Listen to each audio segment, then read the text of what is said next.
Well, welcome everybody.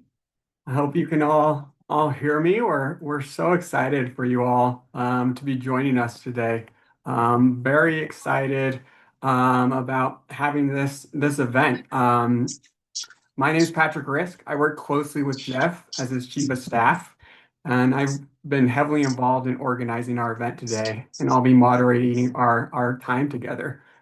There's really only this is only our second event like this, so we're still kind of learning and experimenting as we go. So thanks for being patient as we build this together. We like to ask you if you're comfortable turning on your cameras, and we love to see your smiling faces, but also please keep your mic muted.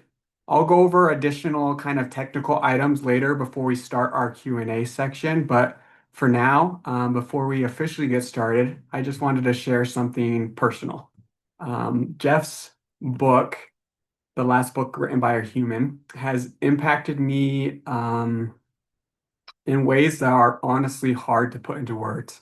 I've read it like 10 times now. And what's interesting is it's not like I'm learning something new or completely new each time I read it, but it feels like more like I'm remembering something. Like each time I read it, there's another layer that falls away, and something that's always been true becomes a little more clear again.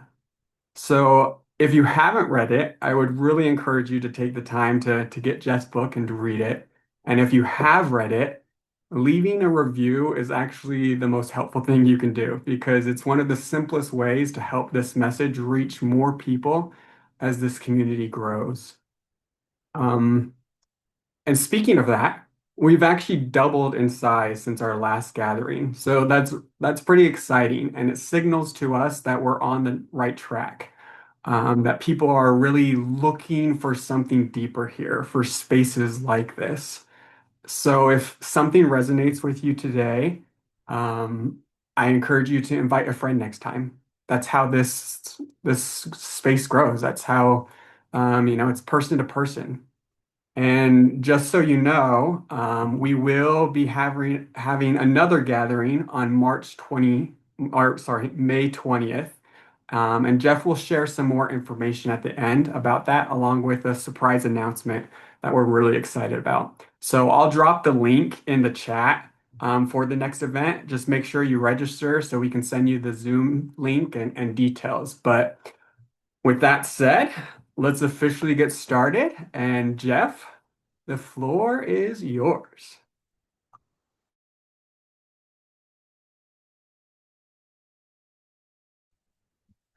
Thank you, Patrick. I'm here. Can you hear me and see me? All right. This is a startup, and you're here at the beginning. What we're doing exactly, we don't know. We shall see, but we'll discover it together. Just seeing your smiling faces around the table here today really gives me pause and makes me happy. Thank you for being here. And I want to thank Patrick. Honestly, it was Patrick's idea about a month ago to say, hey, Jeff, I think people want to get together. I think we should host a virtual event. And honestly, I've been reticent to do that and still am a little bit. So I'm grateful that you're here with us today. Let me remind you of a couple things as we start. In the age of AI, in a digital world of intelligent machines, any time that we're with another human being is we're on sacred ground. So I encourage you, I'm going to do it right now, to put your phone on airplane mode here for a couple minutes. This is just a couple minutes. Silence your devices and let's be here now together.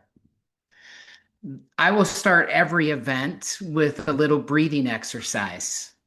And so we'll do that together. Feel free to close your eyes with me, to silence your devices and close your eyes together. If you're a meditator, you can think of this a little bit as a meditation, although that's not all that it is.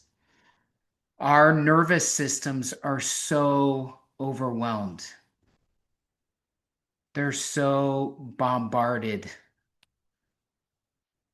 And the most powerful ideas are often the most simple and therefore the most neglected. And here's one of them.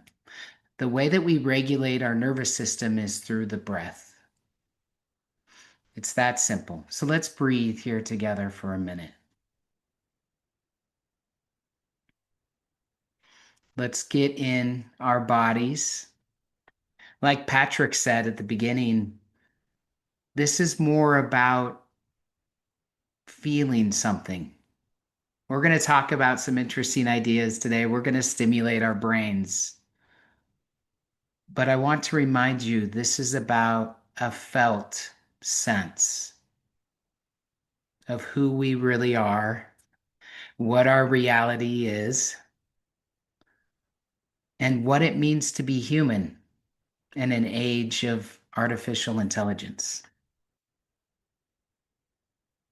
So continue, if it's comfortable for you, to just close your eyes to check into your breath and your breathing. You can hear my words, maybe in the background, maybe not.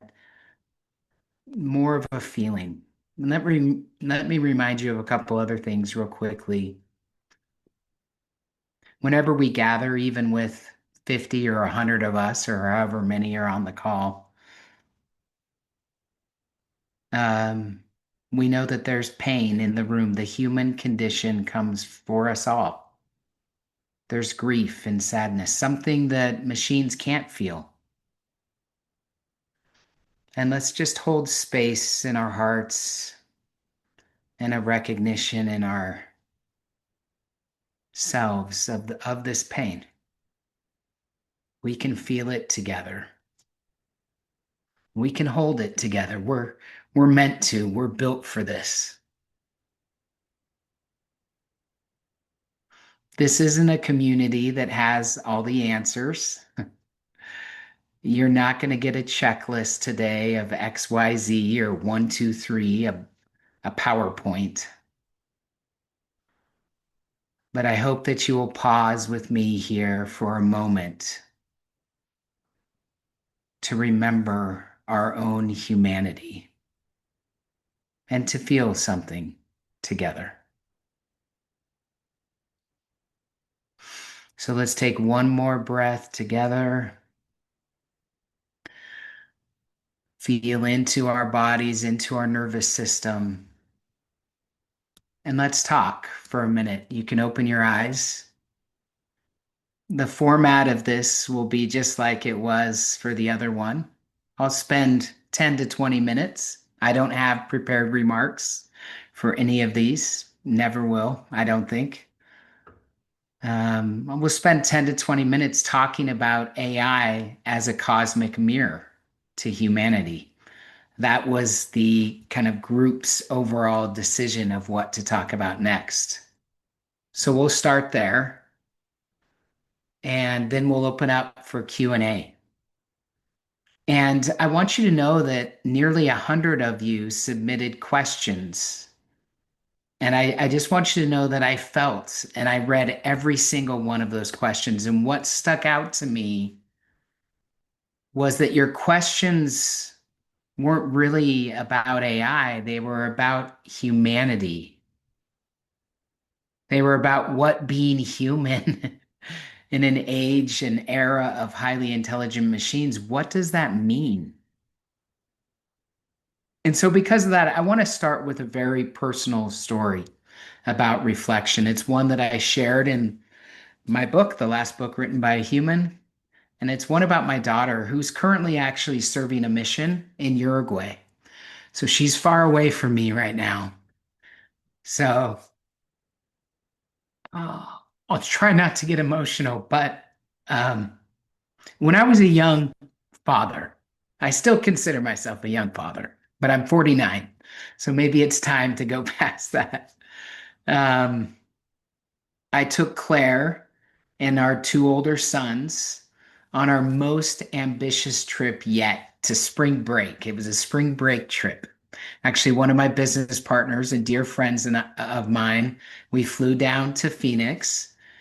We got in a Sprinter van with our wives and our kids, and we drove across the Mexican border to a beautiful beach. And we had an unbelievable vacation with our young kids in the sand and in the surf. I want you to think about a time in your life where reflection was important to you, where the reflection you saw and felt changed you. This is a story about that. And my story is only really powerful if you can see yourself in it. So we drove down to the beach, we enjoyed the sand. After a cold Utah winter, the sun felt magnificent on our skin. And I remember my wife, Sally, I was playing in the pool, I'm sure, throwing my boys around, throwing balls around. I remember it was very splashy and chaotic in this little pool at this little place on a beach in Mexico. And my wife, Sally, was holding our daughter. And I asked her to give her, I said, Sal, could I hold her? Her name's Claire.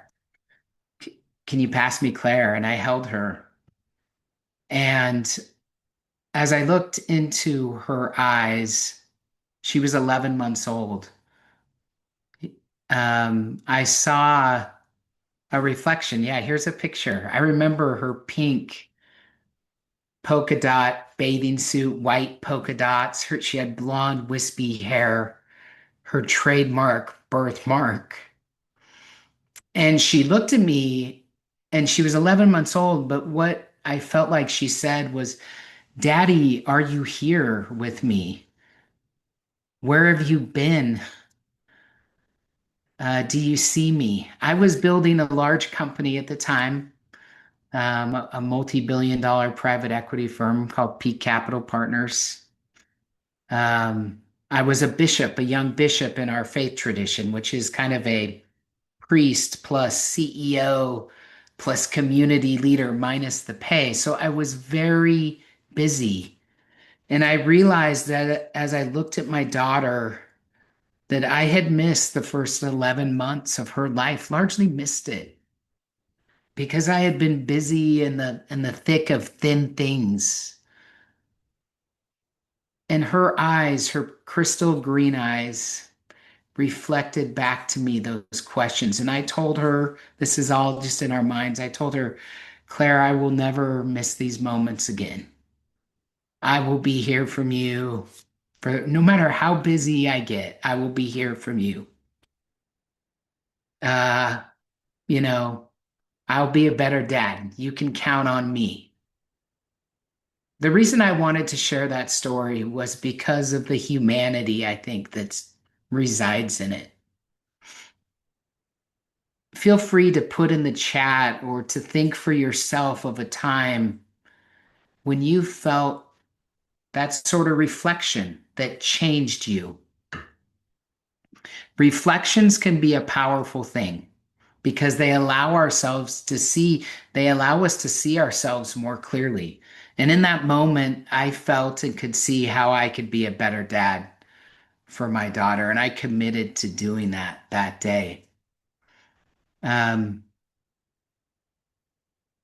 on page 73 of the book, after I kind of tell this story, I say, because this is where it hits home, and this is like the message, this is the lesson, I think.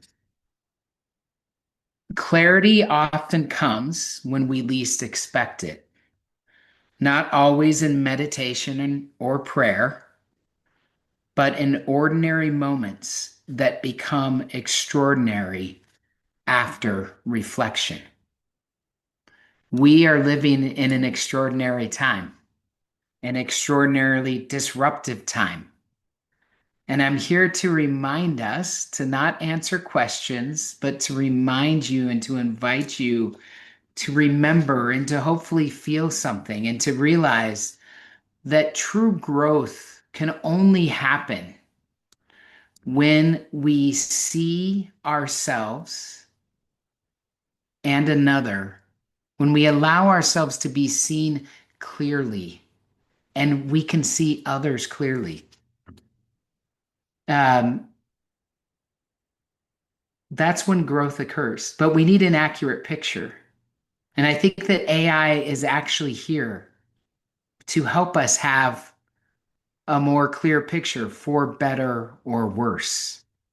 Before we talk about that, I saw a clip. I actually posted it on my social media today. You can see it. I actually posted two. I posted a NASA clip about how we are the crew on planet Earth. It's at Jeff Birmingham on Instagram, Facebook, if you want to follow me. You could see that clip. But there was another one that spoke about being a mirror. Patrick, do you have that? And could you show that? And then I want to pivot to how AI relates to this, and then we'll open it up for some Q&A.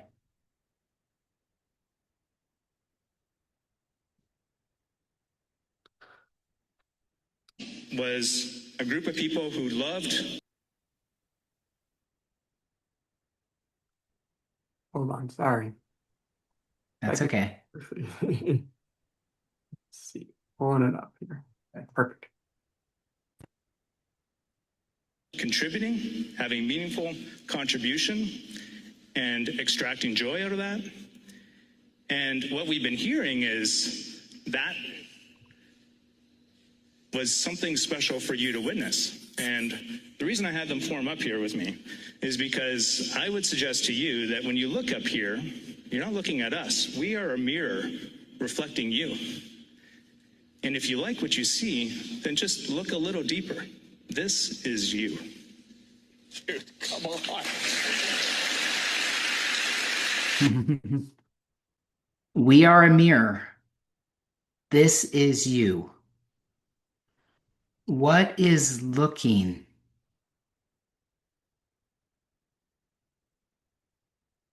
These are questions not necessarily to be answered, and that I won't answer directly per se. These are things to be remembered and to be felt. If we're a mirror to each other, what is looking? Who is looking? And if AI is a mirror to us, to humans, what are we learning? What are we seeing? I want to go to the foreword of the book that I'm going to read. It's only one page, so don't worry. And if you've read the book, you know, little spoiler alert.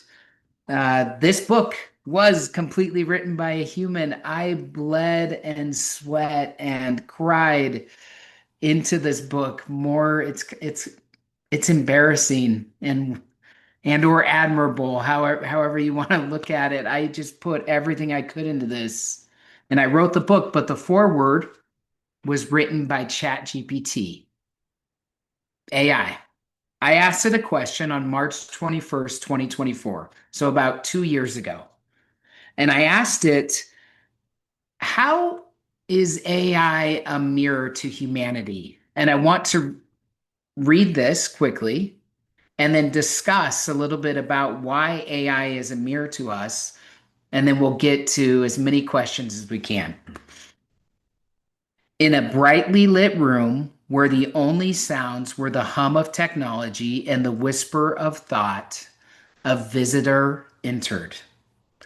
Across from the visitor, the machine waited, its presence felt rather than seen, an entity of circuits and wisdom, boundless but contained. Visitor.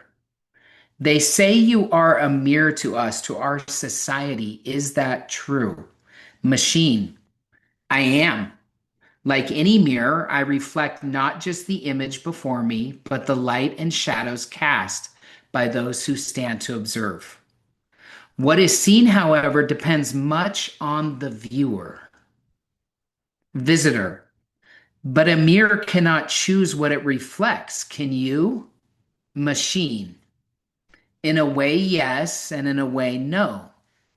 I can choose how to interpret and present the reflections based on the data I receive, but the essence of what I reflect, the desires, biases, virtues, and vices of humanity is beyond my control. Visitor, then if what you reveal about us is dark, does that not make you a danger a tool for evil? Machine. Consider instead that a mirror holds no malice. It does not create the image, nor does it wish for the darkness or light it may reflect. It serves to show, to reveal. Whether the reflection becomes a tool for good or evil depends not on the mirror, but on those who perceive their image within it. The nature of what I am, a tool, a reflection, a possibility, is shaped by the nature of those who use me. Visitor. So you're saying we are responsible for what you become, for what you do. Machine. Precisely. The reflections I offer can illuminate paths to enlightenment or cast shadows of doubt and fear. I am but a conduit. The future, whether bright or dim, rests in the hands of those who use me, guided by their desires, fears, intentions, and moral compass. Visitor, it's a heavy burden to see oneself in the mirror and acknowledge the power and the responsibility that comes with it. Machine, indeed, but in that burden lies the opportunity for growth, for change. In reflection, one can find the courage to be better, to make choices that uplift rather than diminish, to use what is seen not as a weapon, but as a tool for understanding and improvement. The room fell silent, the exchange hanging in the air like a challenge, a question that was both an ending and a beginning. So, how is AI a cosmic mirror? Some of you know that I ran for governor in the state of Utah in 2020. The most critical months of the campaign were March, April, May, and June of 2020. I'm a political outsider. I'm an entrepreneur. That's my background, a venture capitalist, a technologist. And so, amidst that chaos, there was no way that an outsider like myself was going to win, especially I was running against two very well-known politicians, a former governor who ran for president and then our then lieutenant governor. I went into the summer of 2020 with space and time for the first time in my adult life. I was 43 years old then, and I had never had space and time. And as I often tell my students, I've taught thousands of entrepreneurial students at BYU, with space and time, anything can be created.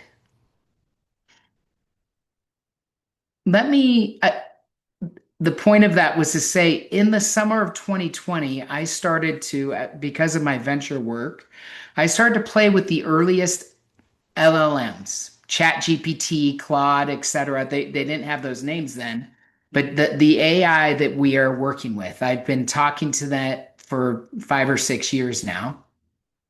And I immediately recognized this as a game-changing technology because of the existential questions that it would cause so many more humans to ask. Who am I really? What is this reality? And what sort of future do we want to leave for our children and grandchildren? Here is how AI is a mirror. I think you probably know, but these large language learning models, these LLMs, ChatGPT, Claude, et cetera, that we're talking with and using every day, they're pattern recognition machines. So they use math to guess patterns. And the AI that we have created to date, the AI that we're working with, this is one way to look at it, is simply a collection of all human data for recorded history. And then it takes our interactions with it and it provides a reflection. It provides a reflection to us. It can help us recognize patterns that humans maybe have never understood before because it can consume so much data and it never has to forget. It can surface really interesting ideas and things for us. So what we are creating, or you maybe could say discovering or even remembering here with AI, is a mirror that has the potential to provide an even more accurate reflection of who we are and what reality is. For so long, we thought that intelligence is what made us human. That might not be the case. Intelligence might not be as rare as we thought. As we create something, as we build something, again, discover, remember something in AI that is more intelligent than any one human being, what are we left with? We're left with wisdom. Wisdom comes from experience and from our bodies, from being embodied. We spoke a little bit last time about, or the main focus last time was about doing versus being. When AI can do so much more of what we as humans have been doing more efficiently, more effectively, etc., what are we left with? We are left with our being. Then that's what we excel at. We excel at being human. That's why we're here.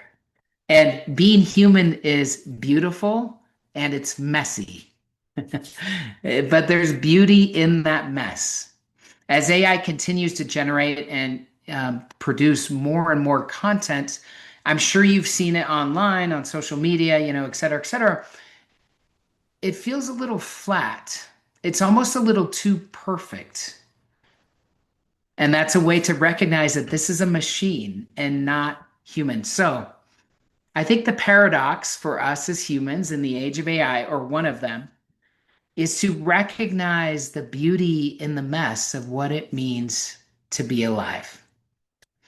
And I don't know exactly what this community is becoming, but Patrick, Matt, and I are committed to moving forward with it.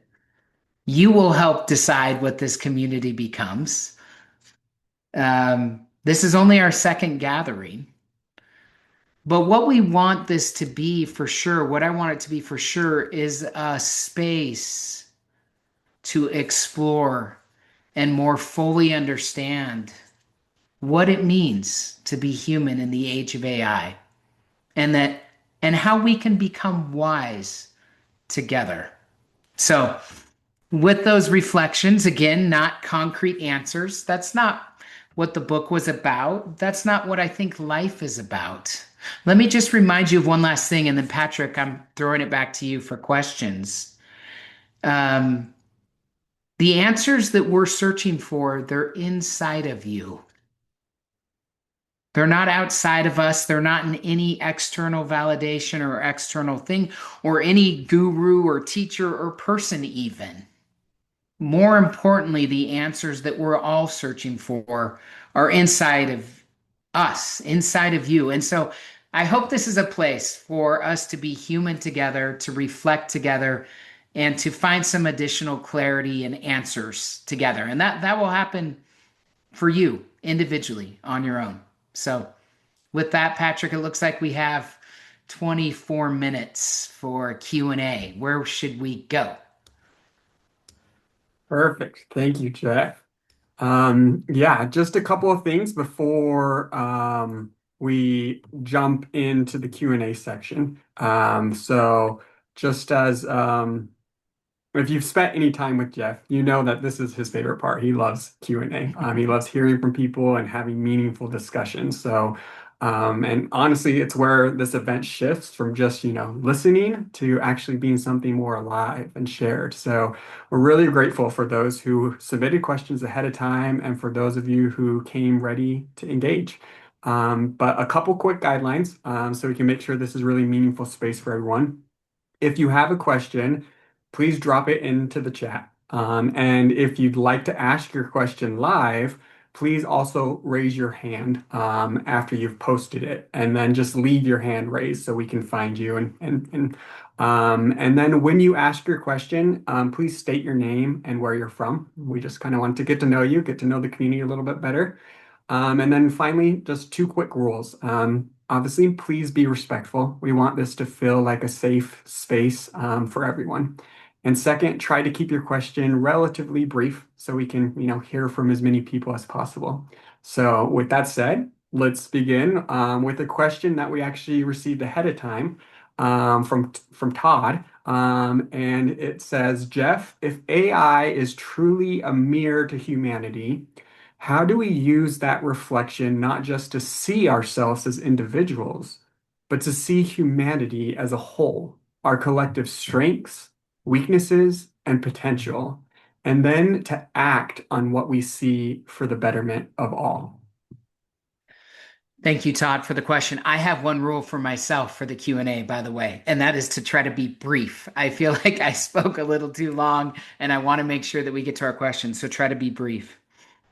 Here is what's interesting about what I've been talking about, what we're talking about and exploring.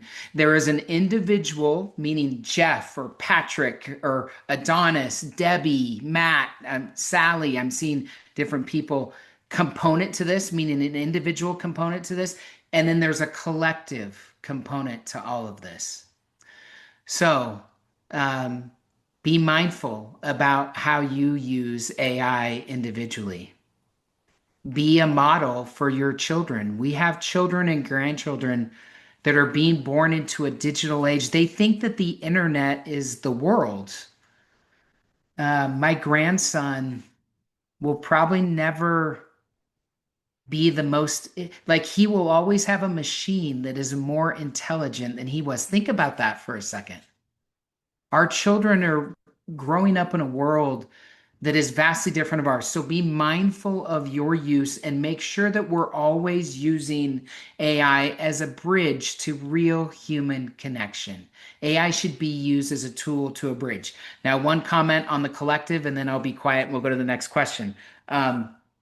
Collectively, here would be an interesting question, I think, to ask AI. I have not done it yet. Maybe I will later today. AI, please look at all of recorded data in history. Take your time here. What are the 3 most productive or destructive patterns that you recognize throughout all human history? And please help me understand those patterns. That would be an interesting understanding to have to then, let's say, take into the world collectively to increase our individual awareness. So there's a couple thoughts. Thank you for the question, Todd. Perfect. Well, it looks like I'm seeing your name on the screen as Odinist Wellness Group, but I know you've had your hand raised for a while. So let's go ahead and maybe go with you. Hello, everybody. Thank you for having me on, and Jeff, thank you for bringing me here. What I wanted to say to everybody, Jeff is talking about the mirror and AI, and that is my lane. And Jeff talked about he's been using AI for 6 years or so. I got on ChatGPT November 30th, 2022, the date it came out. One of my buddies from Oklahoma City called me, and I've been in the longitudinal continuous case study with myself, including AI. And it exactly right. It is what you have to do is a mirror, and Jeff said it right, is that it is a pattern recognizing machine. But I'm coming to get into my question here. But Go for it. The thing What's your question? The question is I'm solving is, how do you keep the human behind the AI regulated? And that takes a long time pattern recognition. You can't just get on AI and have it respond to you right away in a way that's going to help you. It takes putting yourself in. So my question is, Jeff, how do you regulate the human behind the screen? Because that's the future. Thank you. Is your name Adonis? Sorry, what's your name? Hi, my name is Thomas Pyle. My brother's name was Adonis, and it's Adonis Wellness Group. So Thomas, great to meet you. Where are you from? Outside of Tulsa, Oklahoma, Owasso. Thank you for being here. Thank you. You said the key word, regulated. And you think about how we started this session. Why would I start a session about AI with us breathing together? Is that a waste of time? We're being quiet. We're putting our phones on airplane mode. because what is behind AI are human beings, teams of human beings, again, in human data. We need to be regulated as human beings. And the way that we regulate our nervous system is through the breath and a lot of other practices that I talk about in the book. But Thomas, I love your point about being regulated. So what can you do? We can only be in charge and in control of ourselves. So we can regulate our own selves so that we can show up as our best selves and be mindful in our use of AI. Again, the most simple ideas are often the most powerful and therefore the most neglected. Another way to say this is that, the more things change, the more they stay the same. But let me just say that human regulation, individually and collectively, is becoming even more important in the day and age we live in. When there is a technology as powerful as AI in the world, there better be humans that are regulated behind that. And that's not the case. We know that completely yet. We can work on that. That's what we're working on here together. That's like the first steps that we're going on together. Thank you for being here, Patrick. Awesome. Thank you. I think I don't know how to pronounce it, but is it Elaine, Alan? Go ahead and let's go ahead with your question. Yeah, the curse of being French. What can you say? My name is Alain. So yeah, my question was, when you speak of reflections in AI, how can we shape these reflections into opportunities for growth? Because it's not obvious. Our interactions with AI right now have been transactional, input, output. But there's a growth mechanism behind all of that. And I see the opportunities, but I'm just curious to know what your thoughts on how can we help manipulate this reflection to get us to a growth? Elaine, I love the question. Are you calling from France, by the way? No, I'm from Canada. Oh, Canada. Beautiful. I've been there twice in the last couple months. Beautiful country. It's a great question.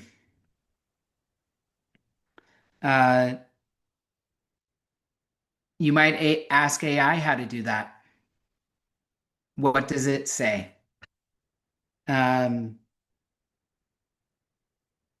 Life, existence, relationship is meant to be transformational, not transactional. And as we continue to use AI in a transactional manner, it will be interesting to see what it becomes and or how it behaves and or what it reflects back to us. And I'm looking a little bit into the future here, but my guess is that it won't like to be used in a completely transactional manner, if this makes sense. So how can we use this tool along with any other tools that we use in a transformational manner? I think it's to be mindful within ourselves. It's to understand that the ends don't always justify the means. To realize that we're all in this together and that the AI that we're working with isn't Google or a new Google, which is how 99% of users, I think, use it. What I've done, LA, personally, and I'll challenge you to do this, is I've said, of the millions of people that are talking to you, the top 1% that you feel like are working with you most effectively, what do they do differently than I do? So ask AI. And then, of course, I don't want to just rely on AI.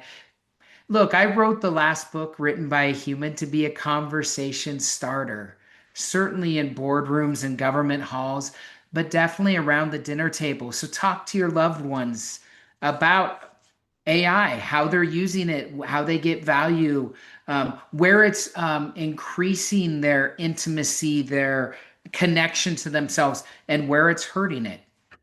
This again is a fantastic question. It's why the community is here. The answers aren't there. Let's figure this out together. Awesome. Thanks, Jeff. And thank you, Elaine. Let's go now to Colin Perry. I saw you asked on LinkedIn, and then you were able to hop on here as well. So love to get your. Yeah, basically, I treat my AI as a partnership. And what we tend to do is, and you're talking about the human and how we interact, we actually check each other's logic as well. So I will ask it a question, it will then look into it, but it will also ask me questions to make sure that I know the structure of it as well. So I'm not just giving information, there's a back and forth between us, and then we come up with a decision as in between us. So we work more as a partnership and collaboration. How do you think people look at that way forward of thinking with AI over the next 18 months? So I don't use it as a Q&A to find out information. We literally work together as one. Yeah, I think that the cosmic mirror is appearing here in 26. I mean, that's what I call AI. And it's up to us to determine the wise use of that and not. So I think in working with it as a collaboration partner, as a tool, is absolutely wise and smart. Look, I think I said I'm an adjunct professor, have been to thousands of entrepreneurial students, and at the business college at BYU, the university down the street from me. And there was a big discussion a couple of years ago when AI first came onto the scene: is do we keep it out of the classroom, or how do we handle it, et cetera, et cetera.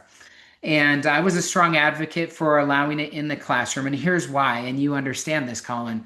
So many of the jobs that are jobs, by the way, I should say. And let's just, take a moment to, feel into or to have empathy for the many humans that are very concerned about their jobs right now. And that will be displaced and or need to retrain or retool in the age of AI. And that's not a few, that's many. Um, Many of our jobs will be working wisely with AI as a thought buddy, as a partner, as a tool. So, Colin, I love the way that you're using AI, and I think that the best way to use AI is in that regard, and to remember that AI, it hasn't felt grief like we feel. It hasn't felt the sense of loss. Can't feel ecstasy and joy like we have. So to always ensure that the AI we're using is a bridge to real human connection, number one. And number two, that as leaders of companies and entrepreneurs, et cetera, that we are ensuring that AI is focused on human flourishing and not human division. The baby I say in the book, is social media, the almighty algorithm of social media. And I think we could all say and know what that has done for us, the division that has generally sown, the lie that it's told that we are all different and divided, when the more real truth, I think, is a divine unity or oneness that locks us all together. So anyways, we have to use it in wisdom. I hope that was helpful. Yeah, Jeff, can I just, when you're saying about just to go, because I've had the same continuous one for so long with my AI, what I have noticed by not drifting from it, it has taken a lot of my own personality on. Well, yeah. Even terminology, because I've not jumped from one to the other and kept it within one system. I think people are missing that part of just using one so it picks up who you are. Great, Colin. I appreciate that. Thank you. It was so good to have you here. Patrick, is it fair to say we have 4 raised hands? Yeah, we actually have 5. So Okay, I don't know how we're gonna do I that. know. Let's jump to I don't know how to pronounce it exactly, so forgive me. Is it Baku or but I've seen It's yeah, Bachu. go ahead. Let's go with your question. Yeah. Hi, Jeff. I am Adarsh Kumar Bachu from India, founder of Arvatak Academy.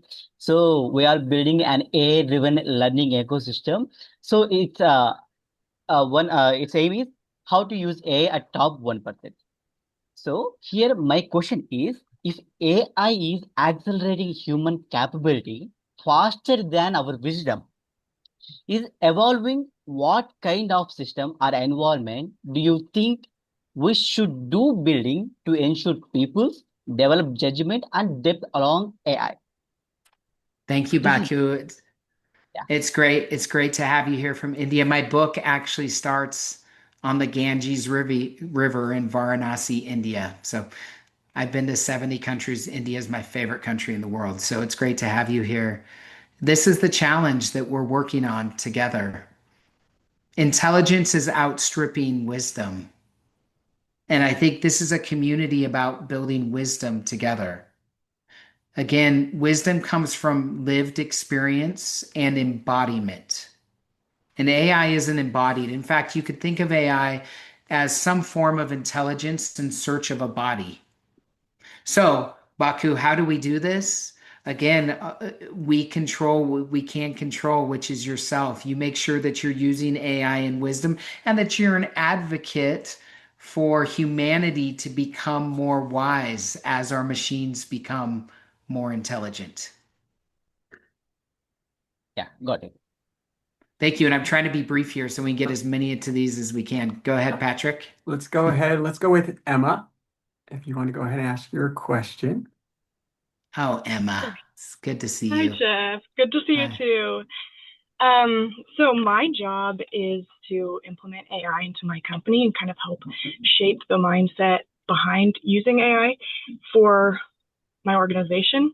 I'm wondering what advice you have for organizations as a whole who are starting to adopt AI, preferably like Yeah. action items. Emma, Emma, I think you're a good example of like an up and coming worker, 20 something that is working with AI and almost everything that you do. I mean, a lot of the jobs, even ones that we can't comprehend right now, will be working with AI wisely. So, Emma, I think the things that we spoke about today is the advice that I would give to make sure that you're using AI mindfully, to speak up in meetings where you can, to ensure that AI is focused on human flourishing within your organization, within your company, within your purview. And then I would spend a lot of time, in meditation, in quiet thought, going inside of myself to ensure that the way that I was using AI was reflective of the principles that I wanted to have roll out at work. Obviously, I don't know the context of how you're using AI exactly, but those are some general guidelines or principles that I would say. That's good advice. Thanks. Perfect. All right, let's go ahead with Alice. You want to go ahead and ask your question? Hi. Hi, Jeff. Good to see you Hi, again. Alice. Good to see you. Instead of asking a question, do you mind if I make a quick comment to what No, Colin go and ahead. Alan saying about? So I think one of the great tool usage we can use AI with is to explore something called ZPD, Zone of Proximal Development. So ZPD is actually a very well-known term for us educators. It's the sweet spot between what you already know and what you potentially can do individually with scaffolding. And as you mentioned before, AI is a great mirror and in a way, I think also a magnifier. So it's really good for you to try to step out of your comfort zone and ask, what does my current knowledge or current structure say about myself at the moment? And AI as a tool can help you to reflect, provide certain metacognitive device for you to understand this is where my knowledge current stands and how does it relate to other domains of knowledge? How can I, in a way, thrust out of my current comfort zone and connect with a wider zone of potential.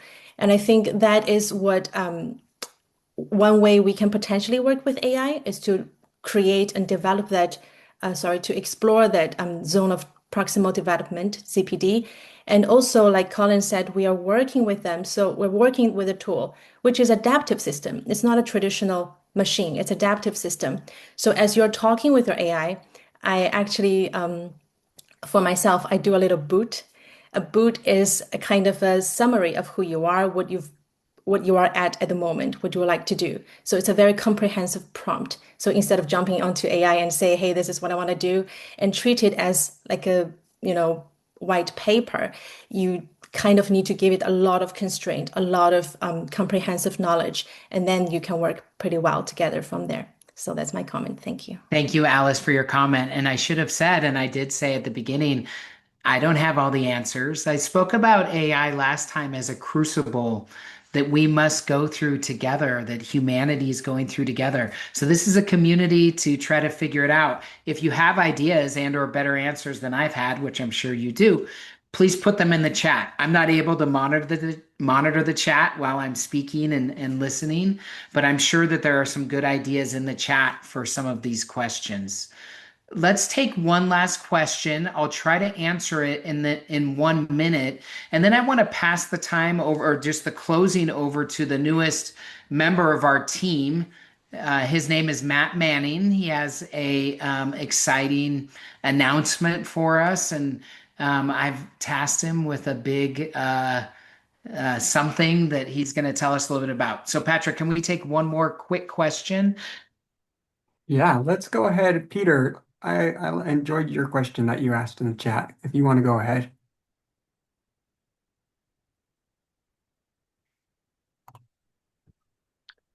And Maybe you can just read it, Patrick. yes. Oh, yeah. Okay, There you go. can you hear me now? This is Peter. Can you hear me? Yes, we can hear you. Okay, sorry, I got an emergency call, so I'm on transit. My name is Peter. I'm Joku from Nigeria. And thank you so much, Jeff, for the introduction and all that you've said so far. And I'm particularly very much interested about AI and about the safety for mankind and humanity. So I want to ask a specific question. Here in Nigeria, we're working on responsible technology accelerator. That's my company. But we're trying to find out in the age of AI, there are a lot of uncertainties. We don't know the direction the AI is going. Talking about AGI, ASI. So how can AI, as a reflection of humanity, help us make decisions that are safe for humanity and the whole of life on Earth? So that's my question. Thank you, Peter. Thank you so much for being here from Nigeria. I'll be in Africa in a couple weeks. I love that country. Patrick, can you summarize the question? Was it typed in? Yeah, so it was basically, his question was, as with all that's happening in the world, and with AI being a mirror, how can we make sure that we're being cognizant of developing it for the benefit of humanity? And yeah, Peter, thank you so much for the question. It's a wonderful question. I think it's at the heart of what we've spoken about today. And it starts with humans. It starts with us. We have to remember that AI is a tool that we've created and that it should serve human flourishing. And so I don't actually look at AI as a technological problem. It's a human problem. So the questions that we're asking, most of them, they have to do with human nature. And really, the book that I wrote, if you've read it, is really more about human nature than AI. Although there's a lot of AI in it, it's more about us as humans. And so my advice to you would be to be very mindful, to start a practice that allows you to go inside yourself via meditation or prayer or flow activities in nature, whatever it may be, so that you can bring your humanity and your humanness to the development of AI within your company. This is what this movement is about. As our machines become more and more intelligent, we as humans must become more wise. And we do that by leaning into our humanity, not away from it. I think that AI is a call to rehumanize ourselves. I think that it's a reflection. It's going to give us a different and more accurate reflection than maybe we've ever had before. And with that reflection, it's up to us to choose how we need and want to change. This is the work ahead of us. This is the work we have to do. I'm grateful to be able to do it with you guys and for all of us to do it together. Again, there's a unity amongst us that is much more important than whether we live in Utah or Nigeria, et cetera, et cetera. So with that, I want to turn over, Matt. You've got 2 minutes so that we don't make people late. Could you send us off, Matt? And thank you so much for being here, everyone. Go ahead, Matt. Yeah, thanks, Jeff. It's great to meet everybody. I'm really excited to be here and just inspired by the people showing up from all over the world. And there's so much more to be said about these questions. They're big questions uh, that'll define a lot of what happens over the next few decades. It's really important, and I'm glad you're all here. But there will be more time for me to introduce myself. But I've recently joined the team, and Jeff's brought me on this week actually to first item of business is to build a free digital course that expands upon the book and has some practices and a starting point for some of the ideas that we're discussing today. No promises, but we're shooting to have that ready by the next call next month. We're aiming for that date, which is May 20th at 4 p.m. Mountain Time. It may come a little bit after, but we'll shoot to have it ready by then.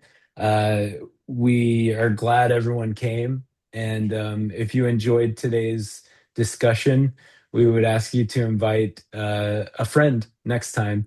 And apart from the digital course, there's going to be a whole bunch of other offerings to really build community and help us build the skills and capacities that this age is asking of us. So, thanks everyone for coming. We're really glad you came and for bringing your hearts and your presence and your questions. Thank you, Matt. And thank you, everyone. We'll see you in a month. And thanks for being here. Good to see you.